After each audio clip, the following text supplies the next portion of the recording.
So we're here with West Tyrone candidate for the Alliance Party, Stephen Donnelly.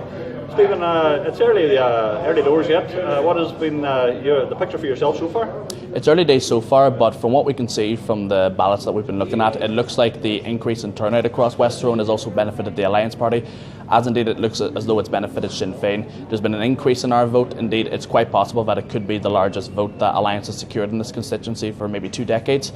That remains to be seen. Obviously, we haven't got the final figures, but there's definitely an increase in our vote, particularly in the Omagh town, but also in areas like Edenderry and in Eskra. So there's a lot to be positive about. Obviously, it's still early days, but we're very happy with what's happened so far. And that increase in votes, where do you feel it's coming from? It's coming from a multitude of different factors, I suppose. People are inspired by the vision that was articulated by Naomi Long. She's certainly the best leader of any party in Northern Ireland, and we have benefited from that. But also I think that people were inspired out to vote by what I had to offer in terms of offering an alternative that is liberal, progressive, and that is about trying to build solutions for people that live west of the Ban.